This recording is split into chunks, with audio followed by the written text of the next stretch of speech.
कल संस्कृत में 2 पाठ तक हुआ था। आज यहाँ पे गद्य टोटल समाप्त करते हैं। देखिए, संस्कृत साहित्य लेखिका माने संस्कृत साहित्य में लेखिका। पहला क्वेश्चन है कि संस्कृत साहित्य लेखिका पाठ में किसके महत्व का वर्णन किया गया? तो औरतों के। जो संस्कृत साहित्य था ना, उसमें लेखक के साथ साथ लेखिकाओं का भी महत्वपूर्ण योगदान रहा। मैंने पहले के ज़माने में पुरुष अगर पढ़े लिखे होते थे तो महिलाएं भी होती थी। उसका बहुत सारे एग्जाम्पल देकर इस पाठ में बताया गया है। दूसरा दिया है कि पुरुषों और नारियों के सहयोग से किसकी गाड़ी चलती है? तो समाज की। ठीक है। दिया है कि आधुनिक काल की संस्कृति कवयित्री कौन है? तो आधुनिक काल में पंडित छमा राव है, जो अपने पिता शंकर चरित्र के बारे में जीवनी लिखी है। वर्तमान काल की संस्कृत, ठीक है, आधुनिक काल का संस्कृत कवयित्री पूछेगा तो पंडित छमा राव। उसके बाद से दिया है कि वर्तमान काल की संस्कृत लेखिका कौन है? तो मिथिलेश कुमारी मिश्र। ऑलरेडी पंडित छमा राव ऑप्शन में है भी नहीं। फिर यहाँ पे दिया है कि अच्युत राय की रानी जो थी वो कौन थी? त्रिवंबला। शंकर चरित्र, वही पंडित छमाराव के पिताजी हैं। शंकर चरित्र की रचना किसने किया है? तो पंडित छमाराव। D number. 6 का डी हो जाएगा, VVI है। 7 दिया है कि ऋग्वेद में कितने मंत्र दर्शनी ऋषिकाओं का उल्लेख किया गया है? चतुर्विंशत माने 24। फिर दिया है कि अर्थवेद में कितनी महिलाओं का वर्णन किया गया है? तो 5। मधुरा विजयम महाकाव्य की रचना किसने किया है? मधुरा विजयम काव्य का रचना किसने किया है? तो गंगा देवी ने। वदाम्बिका प्रायण महाकाव्य का रचना जो है किसने किया है? तो तिरुअम्बला ने। छमाराव, वही पंडित छमाराव किस काल के लेखक हैं? आधुनिक काल के। कंपन नारायण की रानी कौन थी? कंपन नारायण की रानी कौन थी? तो गंगा देवी। जनक की सभा में शास्त्र कुशल गार्गी थी। ठीक है। इंद्राणी का वर्णन किस वेद में है? इंद्राणी का वर्णन किस वेद में है? अर्थवेद में।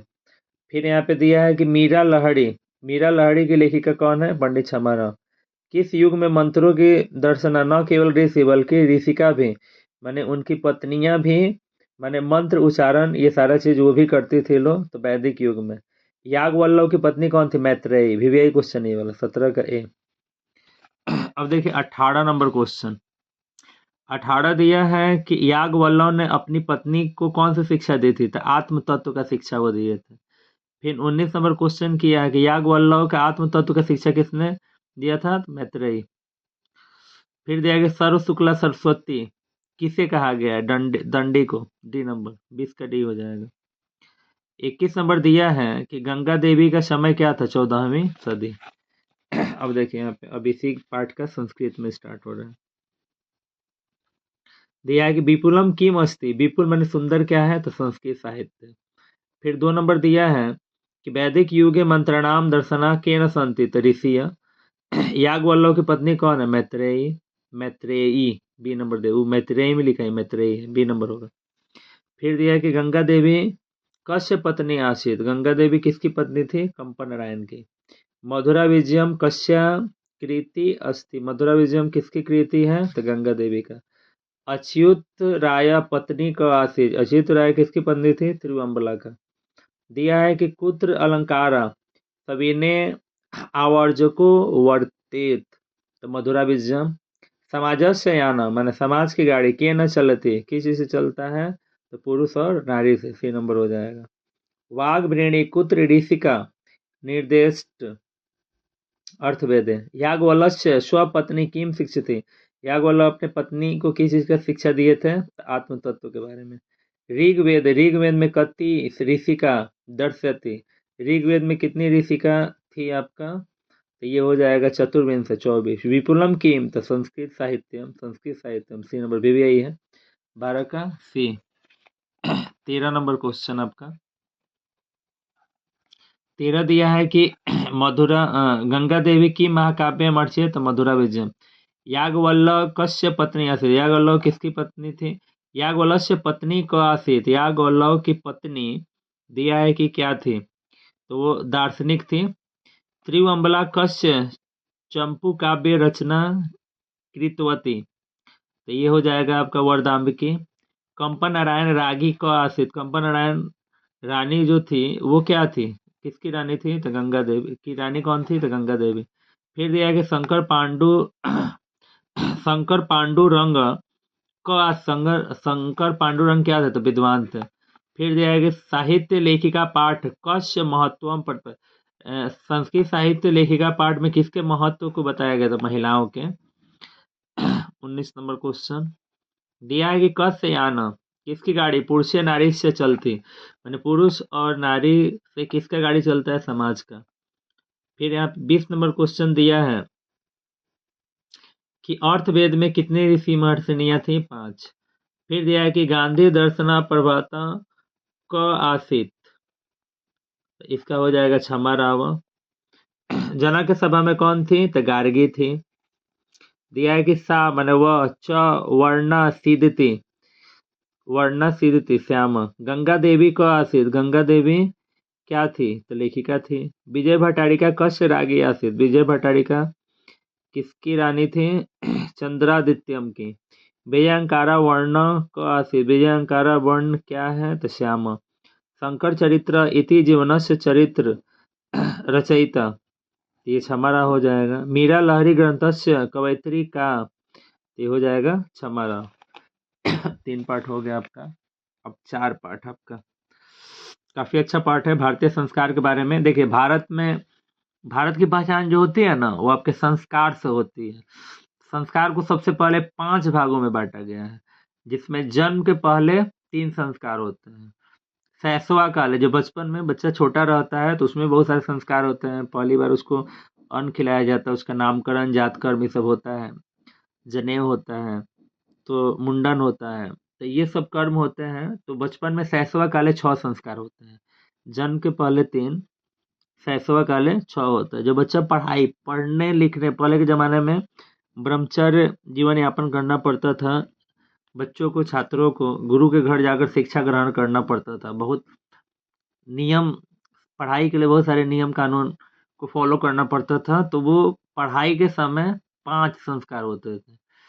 विवाह के समय विवाह में तो अनेक प्रकार के कार्यक्रम होता है, लेकिन मेन संस्कार सिंदूर दान को माना जाता है। तो विवाह के समय 1 संस्कार और मरने के बाद 1 संस्कार, जो अंत्येष्टि होता है, पिंडदान किया जाता है। तो कुल मिलाकर आपका 16 संस्कार 16 होते हैं, जिसे 5 भागों में बांटा गया है। वही इसका उद्देश्य, उतना ही आप समझ जाइएगा, क्लियर हो जाएगा। देखिए देखते हैं। दिया है कि भारतीय संस्कार कितना है? तो 16 है। फिर दिया है कि भारतीयों में संस्कार से किसका निर्माण होता है? तो व्यक्तित्व का। संस्कार को कितने भागों में बांटा गया? 5 भागों में। दिया है कि जन्म पूर्व, जन्म के पहले कितने संस्कार होते हैं? 3। बचपन में कितना होता है? 6। शिक्षा ग्रहण करते समय कितना होता है? 5। गृहस्थ जीवन माने विवाह में कितने संस्कार होते हैं? 1। मरने के बाद कितना होता है? 1। किसके गीत देवता भी गाते थे? भारत के। प्राचीन संस्कृति की पहचान किससे होती है? तो संस्कार से। वेद की पढ़ाई शुरू करना किस संस्कार में आता है? तो शिक्षा संस्कार में। किस संस्कार के द्वारा मनुष्य गृहस्थ जीवन में प्रवेश करता था? तो विवाह संस्कार। फिर दिया है कि मरने के बाद कौन सा संस्कार होता है? तो अंत्येष्टि, वही पिंडदान किया जाता है। अंत्येष्टि संस्कार कब होता है? मरने के उपरांत, उपरांत बने बाद। अक्षर आरंभ करना किस संस्कार में आता है? अक्षर आरंभ ऑलरेडी शिक्षा में आएगा, पढ़ाई में। सप्तपदी क्रिया, 7 तरह के कार्य किए जाते हैं विवाह के समय। 7 वचन, 7 कर्म, सब चीज होता है। दिया है कि पुंसवन किस संस्कार के अंतर्गत आता है? जन्म पूर्व। गुरु के घर से अलग होकर गृहस्थ जीवन में प्रवेश करना किस संस्कार में आता है? तो आपके विवाह संस्कार में।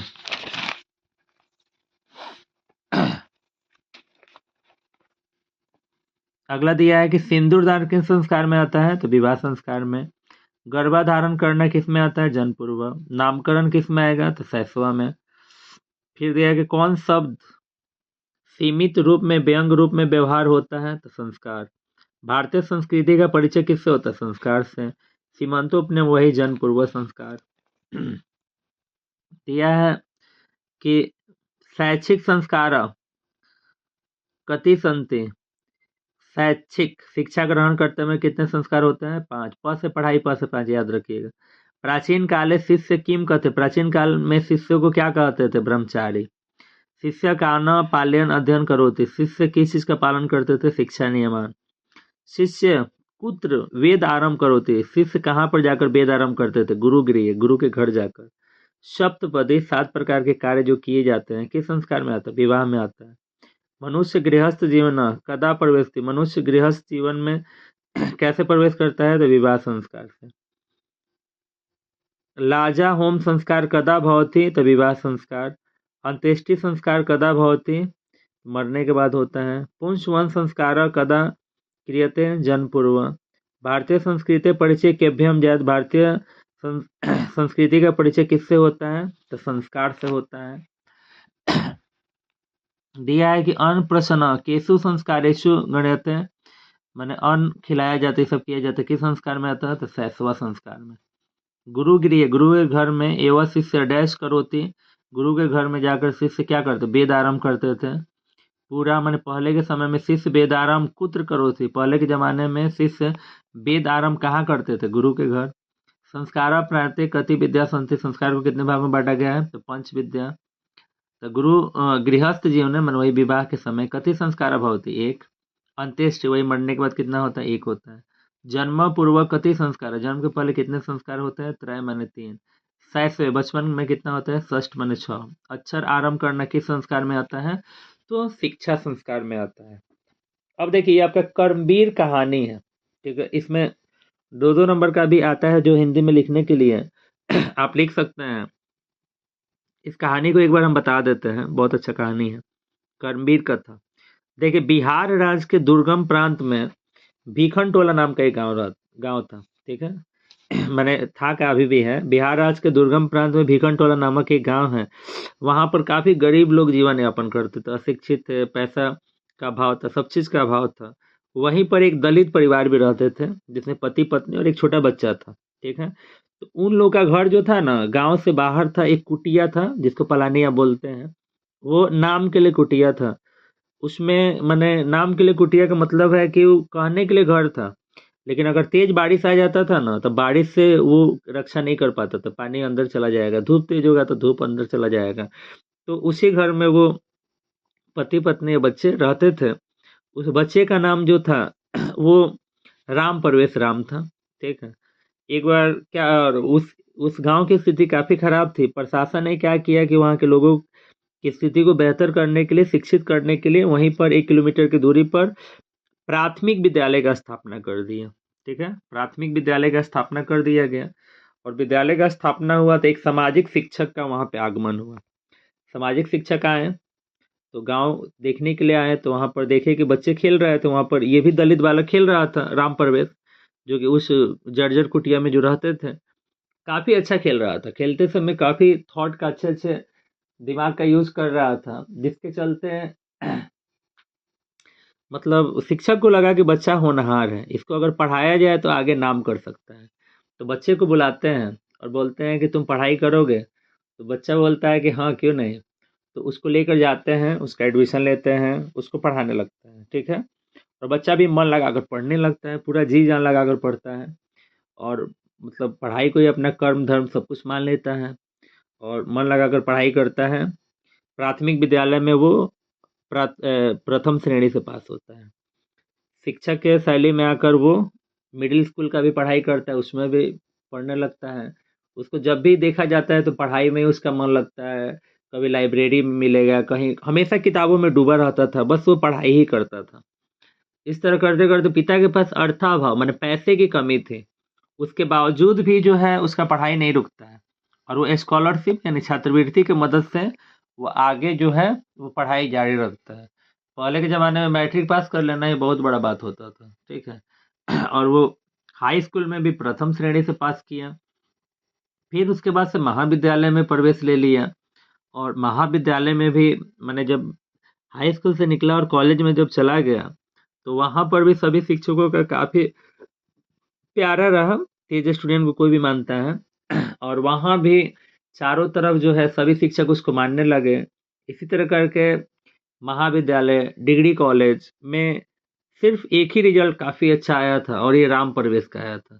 इससे अब उसकी ख्याति चारों तरफ बढ़ने लगी, और वो जो है चारों तरफ राम प्रवेश राम जो है नाम गूंजने लगा चारों तरफ। इससे उसके अच्छे शैली से उसके पिताजी का भी नाम बढ़ा, उसके पिताजी को भी अब लोग पहचानने लगे, और ऐसा ही चलता रहा। आगे चलकर वो केंद्रीय लोक सेवा परीक्षा, माने दुनिया का सबसे टॉप एग्जाम केंद्रीय लोक सेवा परीक्षा में भी अपना परचम लहराता है और उसको भी वो पास कर जाता है। ठीक है। और और इससे वो साबित होता है कि लक्ष्मी कभी भी मेहनती से दूर नहीं रहती है। अगर आप मेहनत करते हैं तो उस घर का लड़का था जिसका रहने के लिए बारिश से धूप से बचने की जगह नहीं थी और वो दुनिया के सबसे टॉप एग्जाम को पास करता है। तो इस यही कहानी है। दिया है कि कर्मवीर कथा समाज के किस वर्ग की कथा है, तो दलित वर्ग की है। भीखनटोला किस प्रांत में है, तो बिहार में है। कर्मवीर कहाँ का रहने वाला था, तो भीखनटोला का। दलित पुरुष का नाम क्या है, तो राम परवेश राम। भीखनटोला देखने कौन आए थे, शिक्षक आए थे। स्नातक परीक्षा में राम परवेश ने विद्यालय में कौन सा स्थान प्राप्त किया, तो प्रथम। किसकी ख्याति सभी जगह गूंजने लगी थी, तो राम परवेश राम का। कर्मवीर ने कौन सा पद प्राप्त किया, महत्तम पद।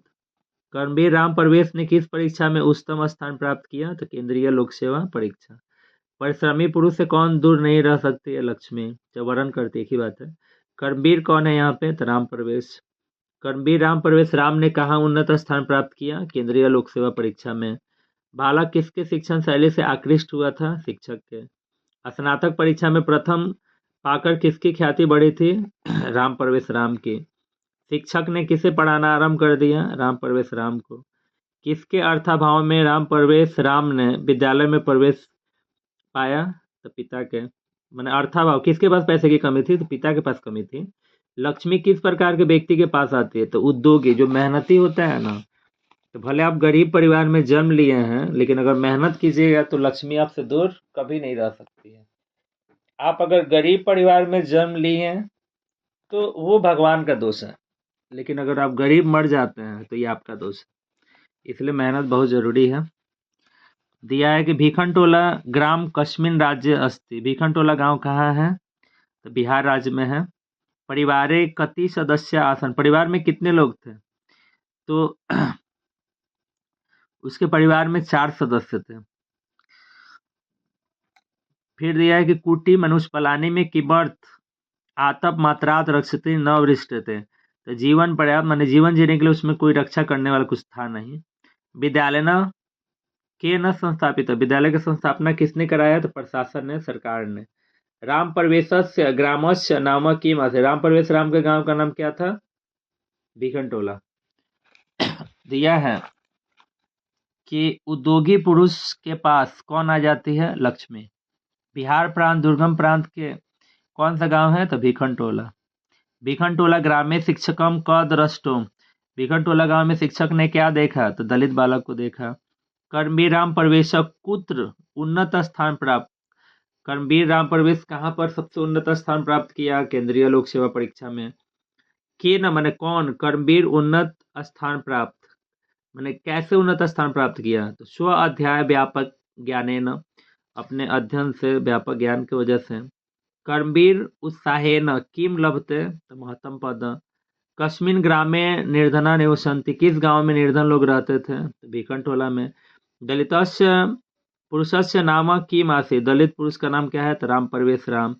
भीखनटोला द्रष्टुम क आगत, भीखनटोला देखने के लिए कौन आए थे, शिक्षक।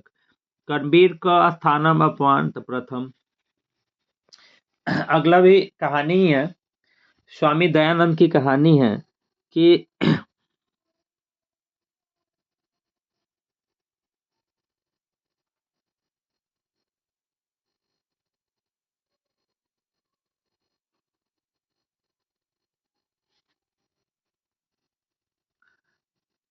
19वीं शताब्दी में भारत में स्थिति काफी व्यापक थी। यहाँ पर छुआछूत, जाति प्रथा, बाय आडंबर अपने चरमो सीमा पर था और स्थिति से काफी, खास करके गरीब लोगों पर अत्याचार किया जाता था, दलित वर्ग के लोगों पर अत्याचार किया जाता था, जिसके चलते बहुत सारे दलित परिवार के लोग धर्म को बदले। और खास करके देखा जाए उसी समय इन सारे कष्टों को दूर करने के लिए बहुत सारे महापुरुषों का जन्म हुआ, जिसमें 1824 ईस्वी में गुजरात के टंकारा में जो है स्वामी दयानंद का जन्म होता है और वो एक ब्राह्मण परिवार में जन्म लेते हैं। उनका परिवार जो है शंकर भगवान का उपासक था, जिसके चलते शिवरात्रि त्यौहार जो है काफी धूमधाम से मनाया जाता था। उनका नाम जो था बचपन में मूल शंकर उनका नाम था, ठीक है। और वही जो है उसी परिस्थिति में वो जन्मे। और एक बार क्या हुआ था कि मंदिर में शिवरात्रि का त्योहार काफ़ी धूमधाम से मनाया जा रहा था, और रात के समय जो है मंदिर में वो जो थे, और देखे कि भगवान शिव पर चढ़ाए गए प्रसाद को एक चूहा जो था वो जूठा कर रहा था। तो उनको ऐसा लगा कि अगर इस मूर्ति में भगवान होते तो एक चूहा को इतना हिम्मत हो गया कि वो जूठा कर ले। तो उस समय उनको मूर्ति के प्रति अनास्था आ गया, मैंने उनका विश्वास टूट गया, और वो गुस्सा में वो घर आ गए, ठीक है। और घर आ गए, उसके 1 महीने माने 1 साल के बाद उनकी छोटी बहन का देहांत हो गया। उसके बाद वो वैराग्य हो गए, साधु बन गए, और साधु बनकर वो मथुरा आ गए, और वहाँ पर वो बिरजानंद के संपर्क में आए, और वो जो है बहुत सारे ज्ञान की सिद्धि किए, और वो जो है अपने धर्म का प्रचार करने लगे। और जितना भी बाय आडंबर फैला था, सती प्रथा था उस समय, अगर किसी औरत का पति मर जाता था तो पति तो मर गया लेकिन उस औरत को जिंदा जो है उस पर जला दिया जाता था। और जाति प्रथा था, छुआछूत था, ये सब भेदभाव था, तो उन सारी चीज़ों को दूर करने लगे। जगह जगह डीएवी दयानंद आंग्लो वैदिक स्कूल का स्थापना करने लगे, और वो जो है आर्य समाज का स्थापना की 1875 ईस्वी में मुंबई में, ठीक है। और वो चारों तरफ से जितना भी कुरीतियाँ फैली हुई थी उसको वो दूर करने का काम किए, और 1883 ईस्वी में उनका देहांत हो गया। स्वामी दयानंद कौन थे? आर्य समाज के संस्थापक थे। स्वामी दयानंद के बचपन का नाम क्या था? मूलशंकर। स्वामी दयानंद का जन्म किस गांव में हुआ था? टंकारा में। आर्य समाज की स्थापना किस नगर में हुई थी? तो मुंबई में हुई थी। समाज सुधारक कौन थे? स्वामी दयानंद। स्वामी दयानंद का जन्म किस प्रांत में हुआ था? गुजरात में। सत्य प्रकाश किसकी रचना है? स्वामी दयानंद का। आर्य समाज की स्थापना कब हुई थी? 1875 में। मूल शंकर किसका नाम है? तो स्वामी दयानंद का। स्वामी दयानंद का जन्म कब हुआ था? 1824 में। किसके कहने पर स्वामी दयानंद ने वैदिक ग्रंथ का प्रचार किया था? बिरजानंद के। निम्न में से कौन मूर्ति पूजा के विरोधी थे? स्वामी दयानंद। स्वामी दयानंद के परिवार किसके उपासक थे? शिव के। स्वामी दयानंद का निधन कब हुआ? 1883 में। घर छोड़कर स्वामी दयानंद कहाँ चले गए थे? कहाँ चले गए थे? मथुरा। आर्य समाज के संस्थापक कौन थे? स्वामी दयानंद। हिंदू समाज को छोड़कर किसने धर्मांतरण कर लिया? दलित परिवार के लोगों ने। दयानंद स्वामीना कदा जन्म कदा अभवत, कब हुआ है? तो 1824 में। कस्मिन ग्राम में, किस गांव में दयानंद स्वामीना जन्म अभवत? टंकारा में। दयानंदस्य मूल नाम किम आसीत? मूल शंकर।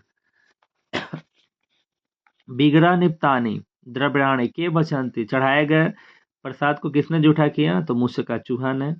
वस्तुतः देव कुत नास्ति, माने देव जो है किस चीज में नहीं है? तो प्रतिमा या मूर्ति में। मूल शंकरस्य का प्रति अनास्था जात, मूल शंकर को किस चीज के प्रति अनास्था आ गया? तो मूर्ति पूजा के प्रति।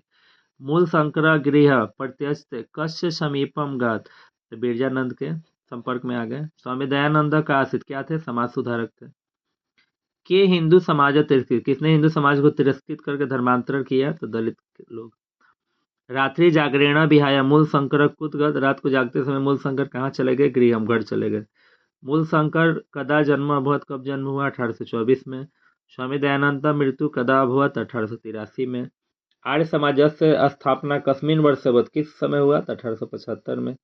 आधुनिक भारत के समाज शिक्षा महान उद्धारक कौन थे? स्वामी दयानंद।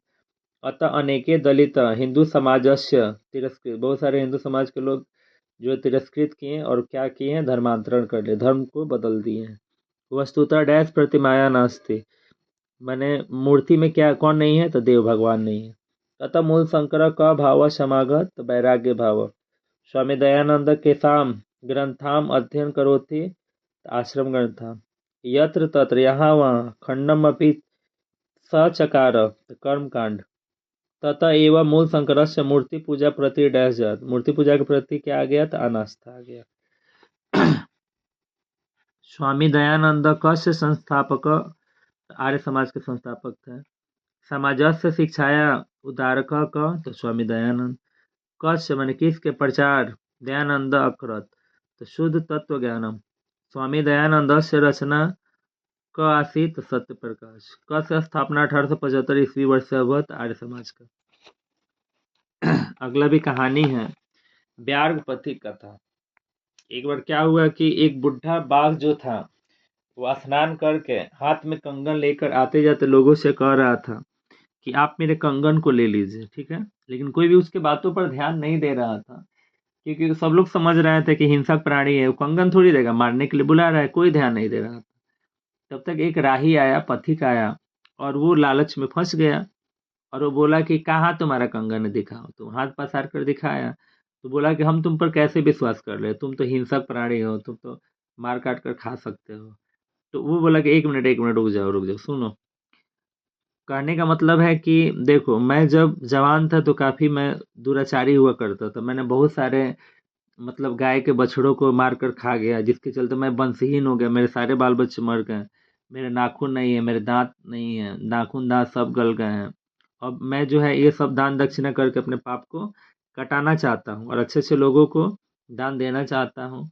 तो इसीलिए तुम मुझे अच्छे दिख रहे हो, इसीलिए मैं तुम्हें दान देना चाहता हूँ। इतना बात जब वो बोला तो पथिक जो है लालच में पड़ गया, बोला कि ठीक है। तो कहता है कि ठीक है, दान लेने से पहले जाकर तालाब में, सरसी मैंने तालाब, तालाब में जाकर स्नान करके आइए, तब हम आपको दान दे रहे हैं। पथिक जो है लालच में पड़ा, नहाने के लिए जैसे ही तालाब की तरफ बढ़ने लगा, तब तक वो पंख में फंस गया। और पंख में फंसने के बाद क्या हुआ कि बाघ जो है उसको चीर फाड़ कर खा गया। इसका मतलब है कि लालच बहुत खराब चीज होता है, लालच कभी भी नहीं करना चाहिए। इस कहानी में यही बताया गया है। दिया है कि ब्यार्गपति कथा पाठ के रचयिता कौन है, तो नारायण पंडित है। ब्यार्गपति कथा किस ग्रंथ से लिया गया है, तो हितोपदेश से। हितोपदेश का अर्थ क्या है, हित का उपदेश। ब्यार्गपति कथा हितोपदेश के किस खंड से लिया गया है, तो मित्र लाभ खंड से। कौन स्नान किए हुए हाथ में कुछ लिए तालाब के किनारे बोल रहा था, तो ब्यार्ग। ब्यार्ग के हाथ में क्या था, तो सोने का कंगन। पति को किसने मारा, तो ब्यार्ग ने। पति कहाँ फंस गया, तो कीचड़ में। क्रिया किसके बिना भार से हो जाता है, ज्ञान भारम क्रिया बिना। वो ज्ञान बोझ बन जाता है अगर आप उसका उपयोग नहीं करते। पढ़ लिख लीजिए, मैट्रिक एग्जाम में बैठे रहिएगा, कॉपी में नहीं लिखिए, कहिएगा कि हमको सब आता है, थोड़ी अच्छा नंबर आएगा, उसके लिए लिखना पड़ेगा आपको। तो ज्ञान बोझ बन जाता है क्रिया बिना, जब तक आप उसका उपयोग नहीं करते हैं। ब्यार्गपति कथा से क्या दुष्परिणाम प्रकट होता है, तो लोभ का। दिया है कि कौन लोभ से प्रभावित हुआ, तो पथिक। दिया है कि कौन वंशहीन था, तो ब्यार्ग। ब्यार्ग मैंने बाघ। दानशील कौन था, तो ब्यार्ग। किस जीव पर विश्वास नहीं करना चाहिए, हिंसक पर नहीं करना चाहिए। लोभ मनुष्य को कहाँ ले जाता है, तो विनाश की तरफ। दुराचारी कौन था, तो ब्यार्ग था। पथिक क्या था, तो लोभी तथा चालाक। पथिक किसके द्वारा मारा गया था, तो बुढ़े बाघ के द्वारा। सर्वत्र अर्जन प्रवृत्ति किम भवती, तो संदेह है। कुत्र तो कंगनम, तुम्हारा कंगन कहाँ है, इति केन पृष्ठ, किसने पूछा था, पांथेन, पथिक ने। कस्य पुत्रा मृता दराश्च, किसके पुत्र मारे गए थे, तो ब्यार्ग के। केन पतितम ब्यार्घ, दान धार्मिक आर्चिति, तो धार्मिक धर्म शास्त्र का बात कर रहा था। कुत्र स्नात्वा, कहाँ स्नान करके सोने का कंगन ले रहे हो, तो सरसी मैंने तालाब में। क पलायंतुम अच्छम अभवत, पथिक। ब्यार्गपति कथा रचनाकार क, ब्यार्गपति कथा के रचनाकार कौन है, नारायण पंडित। दिया है कि ब्यार्गपथिक किस ग्रंथ से उद्धृत है, तो हितोपदेश से। वृद्ध ब्यार्ग कुत्र ब्रूते, तो सरस्वती तीर। क लोभा कृष्ट अवध, कौन लोभ में फंस गया, पंथ मैंने पथिक।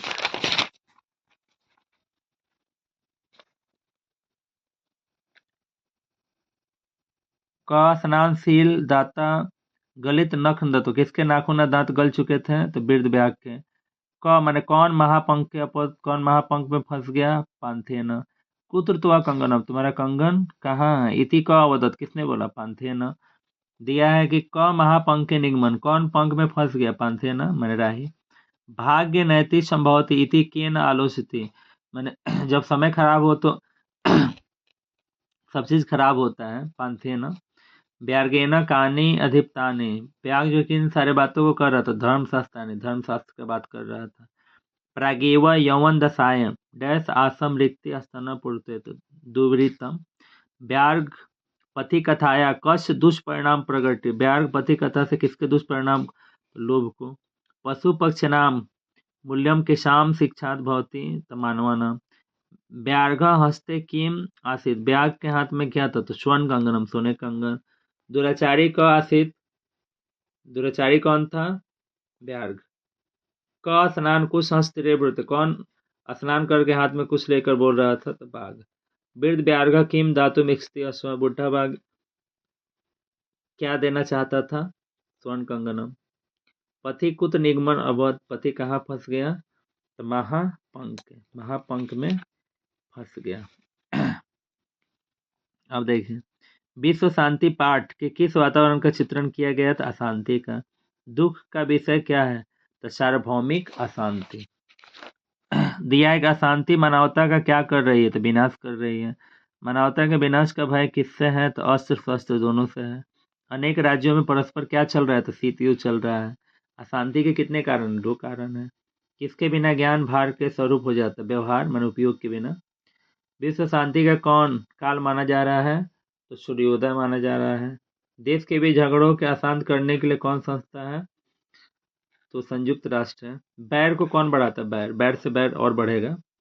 भारतीय दर्शन का मूल तत्व तो किसे माना जा रहा है? शांति को। क्रिया के बिना क्या भार बन जाता है? ज्ञान भारम। क्रिया बिना ज्ञान बोझ बन जाता है। अशांत सागर के तटों के बीच कौन स्थिर है? तो संसार। असहिष्णुता कौन पैदा कर रहा है? तो द्वेष। क्या बलपूर्वक निवारणीय है? तो स्वार्थ उपदेश। उदार चरित्र वाले क्या मानते हैं? तो वसुदेव कुटुंबकम। वर्तमान संसारे सर्वेषु देशेषु किम दृश्येत कलह। कलह के वर्धयन्ति। कलह कौन करते हैं? तो शत्रु राजा। राजेशु परशुरम किम प्रचलित अस्ति। तो शीत युद्ध।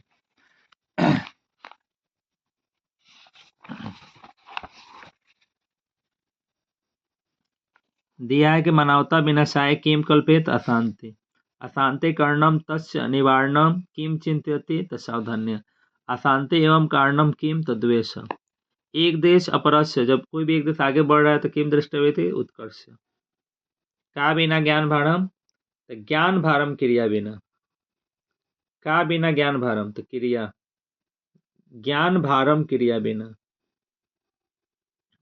का बिना ज्ञानम भारम। तो क्रिया बिना। बी नंबर होगा। दिया है कि अशांति सागर से कुल मध्य अशानी केंद्र से। तो संसार अशांति के काल में समा गया संसार। असहिष्णुता क जनयति? तो द्वेष।